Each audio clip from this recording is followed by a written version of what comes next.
bienvenue dans ce live. Donc aujourd'hui, on va parler justement de ces semaines où on avait tout prévu parfaitement, où on avait un planning au top et au final on se retrouve avec un planning qui bouge complètement et puis l'impossibilité de répondre à toutes les demandes. Et ça va me permettre de vous parler de la notion de valeur. C'est très important pour moi, les valeurs, et je différencie vraiment les valeurs que vous avez héritées et les valeurs intentionnelles que vous mettez, vous, pour votre vie. Pourquoi ? Parce que des fois, on reçoit des valeurs. Par exemple, une de mes valeurs, c'est la famille. La famille, c'est quelque chose qui est vraiment important pour moi. Pas seulement parce que je l'ai hérité. Hello Tom Tom, bienvenue dans ce live. Pas seulement parce que je l'ai hérité, mais parce que ça me nourrit en fait. Que j'ai besoin d'être au contact avec ma famille et puis avec des amis qui sont comme la famille. C'est important pour moi, ça me nourrit. Et hello Framboise, bienvenue. Du coup, pourquoi c'est important par rapport à cette semaine que je vous parle de ça ? C'est parce que j'avais vraiment une semaine alors qui était programmée au millimètre. Mais vraiment, voilà, j'avais prévu ma semaine et puis c'est trouvé que j'ai dû être présente pour la famille, j'ai dû être présente pour des amis, j'ai dû être présente et j'ai pas pu honorer tout ce qui était prévu. Puis j'ai un rendez-vous demain que j'avais complètement zappé, j'avais juste pas noté ce rendez-vous quand j'avais reçu le courrier. Et du coup, quand j'ai reçu le SMS de rappel, j'ai pas pu faire autrement en fait que de m'engager à être présente pour ce rendez-vous. Donc, tout mon planning de toute la semaine a été complètement chamboulé. Et à savoir que j'avais vraiment un planning très yang cette semaine. Donc vraiment, beaucoup de structure, beaucoup de choses prévues, un plan d'action vraiment millimétré. Et puis finalement, je me retrouve du coup à devoir naviguer avec des imprévus, avec une demande de présence aussi, avec beaucoup de demandes d'attention. Et puis du coup, naviguer tout ça avec l'énergie que j'ai moi. Et donc, une énergie qui est pas au top, quoi. Je suis pas en haute énergie en ce moment. Je suis plutôt en basse énergie. Je vous ai déjà fait une vidéo là-dessus et vous pouvez aller la voir. Mais c'est ok, moi ça me gêne pas d'être en basse énergie. C'est juste qu'il y a quelques années, quand j'étais en basse énergie, je travaillais, j'agissais, je fonctionnais de la même façon que si j'avais plein d'énergie. Alors bien sûr, ça m'a permis de faire pas mal de choses dans ma vie, c'est sûr. Que je me suis dépassée, c'est sûr que je suis allée au-delà de ce que je pensais être possible pour moi. Mais je me suis aussi beaucoup abîmée en ayant ce comportement-là parce que j'étais pas à l'écoute de ce qui était juste.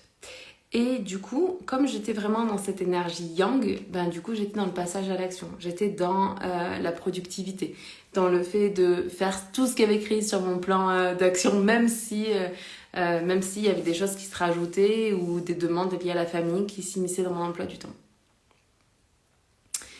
Et donc, pourquoi je vous raconte ça aujourd'hui ? C'est pour vous éviter justement de faire cette erreur-là. Pour bien comprendre ce que c'est que l'énergie féminine, du coup l'énergie yin, et ce que c'est que l'énergie masculine. Et pourquoi est-ce que dans notre société, du coup, qui est quand même une société patriarcale, où on nous demande en permanence « Hello, bienvenue dans ce live », où on nous demande en permanence d'être au taquet, d'être toujours en haute énergie, de toujours être positif, de toujours soutenir tout le monde et être là pour tout le monde. Cette société de productivité où on doit faire toujours plus vite, toujours moins cher. Là, par exemple, la productivité, c'est une des valeurs de la société capitaliste dans laquelle on vit. Mais on n'est pas obligé, en fait, de fonctionner selon cette valeur. Dès lors, hello Alexis, bienvenue. Dès lors qu'on a compris, en fait, que toute entité, tout système a des valeurs. Vous avez des valeurs qui vous sont propres. Alors, les valeurs, je vais les définir aussi pour ceux qui ne connaissent pas. La manière dont moi je les enseigne dans la Dharma Coach School et dont je m'en sers en fait dans mes programmes, dans mes formations et dans mon coaching. Les valeurs en fait c'est ce qu'on appelle en réalité des valeurs motrices intrinsèques. Alors, une valeur motrice pourquoi ? Parce que c'est quelque chose qui vous fait vous mettre en mouvement pour réaliser vos rêves. C'est pour ça qu'on parle de valeurs motrices. Intrinsèques parce qu'elles partent de l'intérieur de vous vers l'extérieur. Et pas des valeurs héritées qui pourraient être des valeurs extrinsèques. Par exemple, ma valeur famille, ok ? Ça pourrait être une valeur « Hello, bienvenue, je vais bien, je te remercie. C'était une sacrée journée, mais je vais bien. Merci. Dis-moi comment toi tu vas. » Du coup, je ne sais plus ce que je disais. Les valeurs, c'est ça. J'étais en train de parler des valeurs intrinsèques et extrinsèques et la différence entre les deux. Si par exemple ma valeur famille était une valeur motrice extrinsèque, ça voudrait dire que potentiellement je serais dans le sacrifice pour honorer cette valeur-là. Ok ? C'est pas le cas. C'est-à-dire qu'aujourd'hui, c'est une valeur qui est importante pour moi parce que dans ma famille, il s'est passé beaucoup de choses au cours des dernières années qui n'ont pas nécessairement été faciles et qui m'ont fait prendre conscience de la valeur de la famille, de la valeur des gens qui nous entourent, qui sont proches, et de leur accorder du temps avant qu'il soit trop tard. Okay, donc ça, c'est ce que moi j'ai appris de ce que j'ai vécu. Donc du coup, aujourd'hui, cette valeur, elle n'est pas du tout extrinsèque. Elle est vraiment intrinsèque parce que j'ai envie de me dire que j'ai fait ce qui me semblait juste. Que j'ai honoré qui j'étais dans tout ce que j'étais. Okay, donc la première chose à faire du coup pour vous, ça va vraiment être ça en fait, de regarder un petit peu qu'est-ce qui vous drive dans la vie, qu'est-ce qui vous met en mouvement. Alors si vous savez pas, c'est un exercice que je donne à mes clientes, vous pouvez regarder où va votre argent. Je sais que c'est bizarre de dire ça, pourtant c'est vrai. Si vous regardez vos dépenses, votre relevé de compte, vous allez voir que vous avez des pôles de dépenses spécifiques. Par exemple, moi, dans mes pôles de dépenses, il y a l'information de toute manière, c'est-à-dire de tout type de manière, c'est-à-dire les livres, les formations, le fait de participer à des masterminds ou à des immersions, c'est un gros budget chez moi et ça l'a toujours été. Enfin, je veux dire, quand j'étais étudiante en psycho, j'avais mon budget livre qui était plus important que le loyer que je payais de manière mensuelle. C'est une histoire vraie. donc voilà, ça a toujours été quelque chose qui est très important pour moi. Et ça vient mettre quoi ? Hello, bienvenue dans ce live. Ça vient mettre quoi en valeur ? Ça vient mettre en valeur le fait que la croissance personnelle, le fait de grandir, d'apprendre, de comprendre, d'avancer, c'est quelque chose qui est très puissant chez moi. Et donc du coup, si je vais pas très bien, par exemple, le simple fait de apprendre quelque chose de nouveau, lire un livre qui va m'apprendre des nouvelles choses, ou même peut-être des choses que je sais déjà, mais avec une autre vision, et ça va venir me nourrir et du coup ça va me remettre en mouvement pour continuer à avancer. Mais par exemple, si vous avez sur votre relevé de banque des restos, ou alors parce que vous invitez vos amis régulièrement au resto, vous les invitez chez vous, etc. Ça veut dire peut-être par exemple la valeur de partage elle est importante pour vous.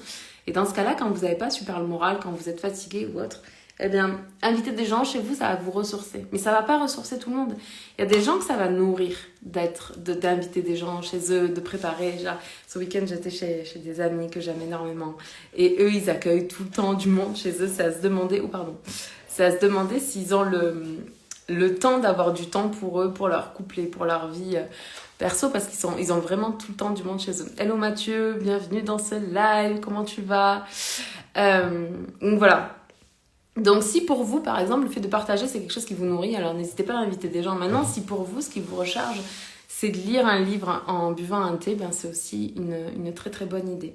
Et ça m'amène sur quelque chose qui était important pour moi, que je voulais vous partager. C'est que du coup, j'ai passé toute ma vie, comme je vous l'ai dit, à être vraiment dans une énergie très très yang. C'est-à-dire toujours plus haut, toujours plus vite, toujours plus fort, toujours plus lourd, pousser toujours plus lourd à la salle de sport, etc. Et puis c'est vraiment un mode de fonctionnement qui m'a épuisée. Mais le truc, c'est qu'au moment où j'étais en train de vivre ça, je n'avais pas conscience que j'étais en train de m'épuiser. J'étais persuadée que j'avais la bonne attitude à ce moment-là. Et donc, j'ai dû apprendre à avoir des journées où les choses se passent pas du tout comme prévu. Et où, même des journées où je ne fais rien. Où finalement, j'avais prévu des choses et puis voilà, je le fais pas parce que l'énergie qui est en présence, ce dont mon corps a besoin, par exemple, ça va être de se reposer. Ou ce dont mon corps a besoin, ça va être de lire. Et pas de tourner une vidéo. Ou ça peut être aussi... un truc qui pourrait vous aider, c'est que du coup, quand j'ai basculé de cette énergie yang à mort vers un petit peu plus de yin dans ma vie et apprendre à équilibrer les deux énergies et à utiliser les deux au fil de ma journée, au fil de mon énergie physique et de ce que je pouvais ressentir, ça a été d'arrêter de m'en vouloir, de ne rien faire ou de procrastiner. Le jour où j'ai compris que le fait de ne rien faire venait nourrir mon énergie féminine et que le fait de nourrir cette énergie féminine, ça me donnait de la créativité, ça me donnait des idées, ça me donnait des prises de conscience, ça me permettait d'être encore plus en contact avec mon être profond, mon âme. Et le jour où j'ai vraiment arrêté de culpabiliser parce qu'effectivement dans la journée je n'avais pas produit #société capitaliste et que j'avais été dans l'être, j'avais juste profité de ce temps-là pour être juste avec moi ou pour être avec mon chéri ou pour être avec mes amis. Et le jour où j'ai compris que ça, ça me nourrissait autant, si ce n'est 1000 fois plus que le fait de faire des actions pour mon entreprise, je vous assure que ma vie, elle a complètement changé. Et du coup, ce que je transmets à mes clientes, dans tous mes programmes à chaque fois, c'est le fait que de toute façon, tout au long de la journée, on est en train de basculer d'une énergie à une autre. Et plus vite on apprend à le faire, et plus on peut switcher d'une énergie à une autre aussi, si on a besoin. Si on a besoin. Si par exemple, donc je passe ma journée, etc. Puis je finis ma journée en énergie. Donc plutôt besoin de me reposer, de me ressourcer. Pourtant, faire une vidéo, produire, tu sens faire des actions. Produire, c'est faire des actions. Quand tu fais des actions, quand tu fais ta page de vente, quand tu fais des lives, ça c'est, tu vois, c'est une action yang. Je suis en train de produire quelque chose. Là, je suis en train de produire du contenu. Tu vois. Mais produire, ça peut être aussi le fait d'écrire un livre, ça peut être le fait de faire du coaching, ça peut être le fait de faire des posts sur les réseaux sociaux, ça peut être le fait de créer une nouvelle formation. Tout ça, c'est de la production. C'est vraiment le fait de... Alors, moi, dans mon métier, c'est produire du contenu. Mais si tu regardes tous les métiers et la manière dont la société, elle fonctionne, on te demande toujours plus. Le but, c'est de faire ce qu'on veut. Oui, le but, c'est de faire ce qu'on veut, bien sûr. Évidemment que de toute façon, si tu restes dans ton énergie yin, il n'y a rien qui va se passer. Et tes rêves, en fait, ils vont rester dans ta tête et tu ne vas pas les matérialiser. Mais le but, de mon point de vue, c'est de faire dans un équilibre énergétique entre le côté yang, qui est l'action même, peu importe l'action que tu dois mettre en place, et en même temps l'énergie yin, qui est l'être, et qui fait que ce que tu mets dans le monde, c'est une innovation, tu vois. Ce que je reproche beaucoup à l'industrie du coaching, etc., c'est de voir beaucoup de copier-coller. C'est-à-dire que tu vois des grands entrepreneurs, des grands web entrepreneurs, des grands infopreneurs, des grands marketeurs, etc., aux États-Unis qui font des formations. Et puis ensuite, tu as des Français qui font les formations de ces mecs-là, qui ressortent ces mêmes informations aux Français, et d'autres Français qui donnent ces mêmes informations à d'autres Français, et on n'en finit plus. Mais où est l'innovation, en fait? Tu vois, c'est ça, en fait, que j'appelle la production. Pour moi, ce qui est intéressant dans l'utilisation des énergies yin et yang, donc du coup yin exprimé dans le monde qui je suis profondément, c'est du coup venir mettre ma couleur de ce que j'ai vécu, de ce que j'ai compris, de ce que je ressens, de ce que je vis, de ce que je vibre, tu vois. Et quand tu apprends quelque chose, que tu l'expérimentes dans ton corps, que tu le vis, et qu'ensuite tu le retransmets avec qui tu es, avec tes mots à toi, MOTS, avec tes mots MAUX que tu as vécu et qui t'ont emmené à être un petit peu plus dans ta puissance, un petit peu plus impactant, à ce moment-là, on est dans l'innovation. Et à ce moment-là, ça fait sens. Et pour moi, à ce moment-là, on n'est plus non plus dans la production. Bien sûr qu'on va produire du contenu, je suis en train de produire du contenu là, mais je vous donne un contenu qui vient de mon expérience de vie, de ce que j'ai pu expérimenter dans ma vie, que ce soit dans mon passé immédiat, aujourd'hui, ou dans mon passé de plusieurs années. Et pour moi, c'est ça. Ouais, c'est ça, exactement. Mais il faut que ça parte de l'intérieur vers l'extérieur. Et du coup, pour que ça parte de l'intérieur vers l'extérieur, il faut arrêter d'être constamment dans le yang. Tu peux pas, c'est pas possible. Parce que si tu es constamment en train de faire, à quel moment tu es en train de te connecter à qui tu es et apporter ta couleur dans le monde? Tu peux pas. Donc c'est vraiment un basculement des énergies. Mais si tu regardes juste tout au long de ta journée, quand tu y prêtes attention, tu passes en permanence d'une énergie yin à une énergie yang. Tu vois, par exemple, si tu... Ouais, c'est ça, exactement. Et même au-delà de ton identité, c'est vraiment, tu sais, t'as dans les niveaux logiques de Robert Dilts, tout au sommet, t'as tout ce qui est spiritualité, ce qui est âme, ce qui est mission de vie, etc. Et de mon point de vue, en fait, ce que tu mets vraiment dans la matière, c'est ton énergie. Tu vois, au-delà même de ton identité, ce qui te dépasse, c'est ta présence magnétique, ta présence énergétique dans ce monde. Et plus, ouais, ça me fait penser à quelque chose qui s'est passé, je vais vous parler de ça après. Je termine sur ça pour que vous compreniez cette alternance d'énergie féminine et positive. Parce que, qu'est-ce que je peux observer? C'est que on a des coachs, par exemple, ou des personnes dans l'infoprenariat qui vont passer à l'action, vraiment massivement. Et c'est bien et c'est important l'action. Je dis pas le contraire. Parce que, à contrario, on a aussi des personnes qui passent leur journée à méditer. Et j'ai pas de jugement parce que je ne sais pas qu'est-ce qu'elles sont venues faire dans ce monde. Ça se trouve, leur mission de vie, c'est de méditer toute la journée. Ok? Donc je juge pas. Je suis juste en train d'expliquer que si vous voulez que vos rêves se matérialise dans ce monde, il faut que vous ayez de l'espace pour que vos intuitions elles arrivent et que ces intuitions vous puissiez les matérialiser dans le monde. Et donc ça demande et de l'énergie yin de l'être et de l'énergie yang du faire. Et cette vibration dont je parlais juste avant, c'est plus la vibration elle est haute, plus le résultat il est grand. Et je vais vous imaginer ouais, c'est ça. Je vais vous imaginer ça par un commentaire que j'ai reçu la semaine dernière. Donc j'ai reçu un commentaire sous une de mes photos sur Insta, qui est là depuis 2 ans, au moins, si c'est pas 3. Et je reçois un commentaire qui dit comment tu vis ton rapport à ton corps. Et il y a quelques années, ça aurait été une question en fait que j'aurais pris un peu de plein fouet, genre mais qu'est-ce que c'est que cette question, qu'est-ce que la personne veut dire, et je me serais sentie un peu comme accusée de quelque chose. Ouais. J'aurais pas vécu ça comme je l'ai vécu là. Là, quand j'ai vu le commentaire, ma réponse spontanée, automatique, immédiate, ça a été avec amour. Je vis mon rapport à mon corps avec amour. Il n'y a rien d'autre, il n'y a pas 1% d'autre chose que 100% d'amour dans mon rapport avec mon corps. Et c'est dans tout. C'est dans tout. Mais cette personne qui pose cette question, comment tu vis ton rapport avec ton corps, surtout que pour vous imaginer le truc, vous pouvez aller voir, hein, c'est sous la publication où je suis. Coucou ma belle Mela, je suis contente que tu sois là dans le live. Du coup, pour vous imaginer ça, vous pouvez aller voir dans mon feed, vous descendez un petit peu, c'est des photos qu'on a fait avec ma copine Lara. Et en fait, je suis en train de manger une pâtisserie, ok ?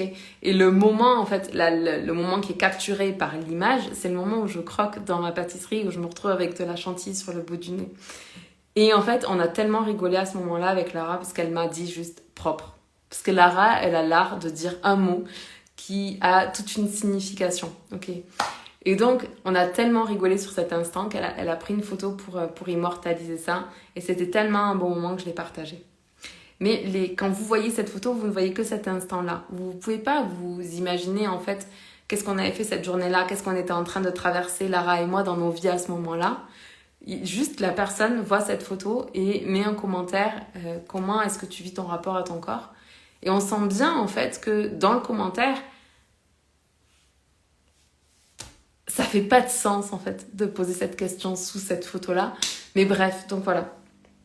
Et donc, qu'est-ce qui se passe si, justement, puisqu'on parlait de vibration juste un petit peu plus tôt, si à ce moment-là, moi, je ne suis pas en amour avec moi-même.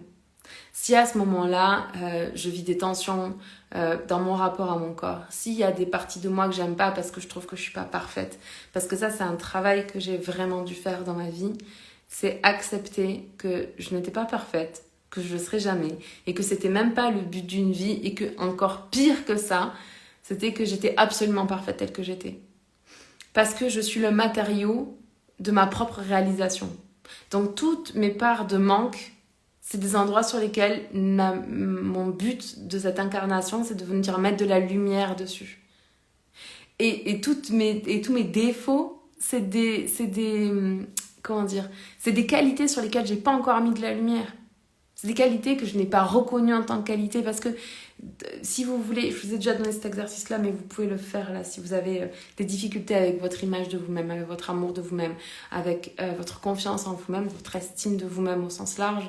C'est vraiment de comprendre que vous avez les qualités de vos défauts et les défauts de vos qualités. Ça veut dire que quelque chose que quelqu'un percevra comme un défaut pourra être pour quelqu'un d'autre une qualité. Et que c'est « Hello ma belle Claudia, bienvenue dans ce live » et que c'est votre choix. Salut mon cœur, bienvenue dans mon live. Et que c'est votre choix en fait que de décider de voir vos défauts comme des qualités. Okay, ça ne veut pas dire que vous devez vomir vos défauts sur les autres et au point que cela dérange les autres. Mais l'idée en fait c'est de comprendre comment est-ce que ce défaut en réalité est une qualité que votre âme elle vient exprimer et expérimenter dans ce monde. Comment est-ce que vous pouvez regarder l'autre côté de la médaille? Merci ma belle, merci beaucoup. Et tout dans cette société est duel en fait, le haut, le bas, le chaud, le froid, le yin, le yang, le féminin, le masculin. Du coup, les qualités, les défauts, c'est la même pièce et c'est vous qui décidez quel est le côté que vous mettez vers le haut. Est-ce que vous mettez la qualité de votre défaut vers le haut ou est-ce que vous mettez le défaut de votre qualité vers le haut? C'est un choix que vous faites. Sauf que pour arriver à cet endroit-là, il faut accepter que vous êtes absolument parfait tel que vous êtes au moment où vous l'êtes. Là, maintenant, ici et maintenant, vous êtes absolument parfait. Il n'y a rien à changer chez vous. Il n'y a absolument rien à changer. C'est quand vous comprenez ça que du coup, vous allez pouvoir mettre de l'amour sur absolument tout ce que vous êtes. Et plus vous allez pouvoir mettre de l'amour sur absolument tout ce que vous êtes, plus votre vibration, elle va augmenter. Et plus les actions que vous allez mettre dans le monde, ça va être des actions d'amour, ça va être des actions de paix, ça va être des actions, enfin, ça va être de l'innovation pour améliorer le monde dans lequel on vit, pour le changer, ce monde dans lequel on vit. Et l'idée, c'est pas d'attendre que les autres y changent ou d'attendre que... Ouais, merci ma belle. Je sais que tu as le même message que moi. D'attendre que ça vienne de l'extérieur, le changement. En réalité, le changement, il vient de l'intérieur, dès l'instant où vous êtes dans un amour inconditionnel par rapport à vous-même. Je sais que c'est un peu galvaudé, ça. L'amour inconditionnel, un amour total, authentique pour qui vous êtes, authentique pour tout ce que vous êtes, vos qualités comme vos défauts. Et vous remarquerez, j'étais au mariage d'une de mes amies, la Mathieu, je sais pas si c'était encore en live, mais... Du coup, ce que j'aime bien dans les mariages, c'est qu'on a les discours de la famille des mariés et ils nous présentent des facettes des mariés qu'on ne connaît pas et c'est génial. Mais remarquez comme les gens, quand ils font des discours au mariage, ils parlent des défauts des gens et ils aiment ces défauts-là. Parce que c'est qui on est, en fait. On n'est pas... je crois pas qu'on aurait réellement d'intérêt si on était parfait au sens externe, au sens... de conformité que le monde attend de nous. En réalité, moi, je crois qu'on est parfait quand on quand on arrête de se conformer à ce que les gens attendent de nous et qu'on vient exprimer ce qu'on a... Pardon, j'ai tapé le micro, j'espère que ça n'a pas été désagréable pour vous. Ce qu'on a profondément à l'intérieur de nous. Et quand on fait ça, on est dans l'innovation. Quand on est dans l'innovation, forcément, on est aussi dans une forme de magnétisme. C'est pour ça que je parle de business magnétique. À ce moment-là, on attire des gens en fait qui ont les mêmes qualités que nous. Peut-être qu'ils ne les voient pas encore, mais c'est pas grave parce que de les voir chez nous et de comprendre que par effet miroir, ils les ont chez eux et de leur permettre de mettre de la lumière dedans, ils vont exploser d'un coup. Ça, la croissance personnelle, le développement personnel, bien sûr que ça prend du temps pour aligner une prise de conscience dans le monde, mais c'est comme ça. Ça va très vite, ça va beaucoup plus vite que ce qu'on croit réellement parce que, et c'est vraiment ce que j'ai compris au cours des derniers mois, c'est que il faut prendre le temps d'aller très vite. Mais il faut prendre le temps pour que ça puisse aller très vite. Si vous voulez vous transformer comme ça, changer comme ça sans comprendre une problématique ou sans mettre de la lumière sur tout ce qui fait que vous êtes ce que vous êtes, en fait, vous n'êtes pas dans la bonne énergie. Mais dès que vous prenez le temps de faire ça, ça va tellement vite. Ça va tellement, tellement, tellement vite. Et c'est ce que je vous souhaite. Voilà, c'était mon live du jour. J'espère que ça vous aura aidé à voir les choses différemment, à avoir des prises de conscience. N'hésitez pas à me mettre, du coup, si vous avez regardé la vidéo en plus jusqu'au bout, en replay, n'hésitez pas à mettre un hashtag replay, comme ça je sais qui se connecte à l'énergie de ce live. Si vous avez des questions, n'hésitez pas à les mettre en commentaire aussi. Et si vous avez merci ma belle Claudia. Et si vous avez des questions, n'hésitez pas aussi à les mettre dans les commentaires si vous voulez que j'aborde un sujet en particulier et avoir ma vision de ce truc-là. Peut-être que vous avez une vision, vous. Peut-être que... Hashtag live, j'adore. Merci Alexis.